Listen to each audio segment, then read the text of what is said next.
Friends स्वागत करुच्ची आम YouTube channel drive easy training lab को। आज वीडियो रे आमे देखिबा किपरि आपण लर्निंग लाइसेंस टी को डाउनलोड करिवे। तो आज वीडियो तैयारी ऊपर मु बनाया पे जाउची। तो देरी न करी चलंतु कंप्यूटर स्क्रीन को जीवा। ता पूर्व कहि रखिया पे चाहिबी जदि आपण हम चैनल को सब्सक्राइब न करछन त निश्चित सब्सक्राइब करंतु, कारण आपण को भल पाइबा हेतु आमे आज एते बाटा आगे आसछु। तो निश्चित सब्सक्राइब करंतु। चलंतु जीवा कंप्यूटर स्क्रीन को। प्रथमे आमे गूगल क्रोम रे टाइप करिवा सारथी परिवहन ऑफिशियल वेबसाइट टी आसी जाई फ्रंट रे। एडी क्लिक करिवा। एडी क्लिक कला पर देखंतु ए ऑप्शन रे आपण driving licence related second option टी एडी क्लिक करिवा। तापरे एडी बहुत सारा ऑप्शन आसी जो हम फास्ट लर्नर लाइसेंस भीतर देखंतु सबार लास्ट रे गोटे ऑप्शन अछि एटी प्रिंट लर्नर लाइसेंस।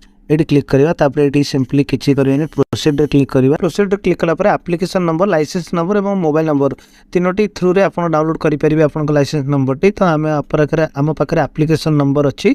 तो आम एप्लीकेशन नंबर टी पकई देकी डेट ऑफ बर्थ पकई देकी डाउनलोड करिवा। मु भी डेट ऑफ बर्थ टी पकई देई। तापर सबमिट क्लिक करिवा। सबमिट क्लिक कला परे देखो तो ओटीपी सेंड जो आप मोबाइल नंबर को ओटीपी टी आप मोबाइल जो ओटीपी आसो ये पकईकी सबमिट क्लिक करेंगे। आपंकर लाइसेंस टी देखो डाउनलोड हो। तो बहुत सिंपल प्रोसेस अच्छी। यही सिंपल प्रोसेस आप भी डाउनलोड करेंगे। जो मैंने डाउनलोड करना से मैंने जाकि निश्चिंत डाउनलोड करूँ। एवं आज वीडियो थी एतिकी। जय जगन्नाथ, जय हिंद।